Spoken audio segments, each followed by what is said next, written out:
कल किसी ने एक प्रश्न किया था कि कोई तांत्रिक मेरे पीछे पड़ा है और मेरे वंश का विनाश करने का संकल्प किया है, वो मेरा नाश कर रहा है, क्या आप मुझे बचा सकते हैं?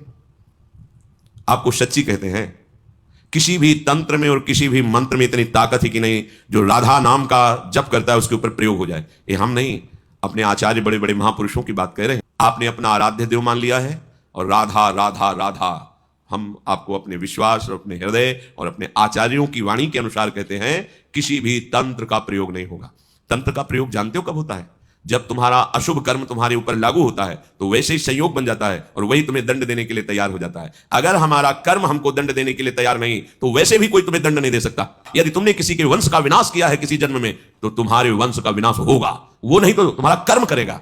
अब तुम्हारे कर्मों का नाश कौन कर सकता है? नाम। ये राधा नाम यदि उच्चारण कर रहे हो, मान लो हमारी प्रार्थना, तो तुम्हारे कर्म तुम्हें दंड नहीं दे पाएंगे। कोई भी इस त्रिभुवन में ऐसा पैदा नहीं हुआ कि तुम्हें कष्ट दे सके। तुम्हारा कर्म लागू होता है, वो कोई रूप रख सकता है, किसी भी व्यक्ति के दिमाग में बैठ सकता है, कोई भी घटना घट सकती है, तुम्हारा ही कर्म है, कोई दूसरा नहीं। तुम सोचते हो मैंने कोई अपराध नहीं किया, ये तंत्र के द्वारा मुझे नष्ट कर रहा है, भूल जाओ, तुम्हारा कर्म तुम्हें दंड दे रहा है। उसी कर्म का विनाश करने में समर्थ है भगवान नाम, प्रभु का नाम। और प्रभु भी जिस नाम को जपते हैं वो राधा राधा राधा। जो आनंद पूर्वक प्रभु का नाम, प्रियाजू का नाम उच्चारण कर रहा है, जितने भी शुभ विनायक अशुभ विनायक सब भयभीत हो जाते हैं।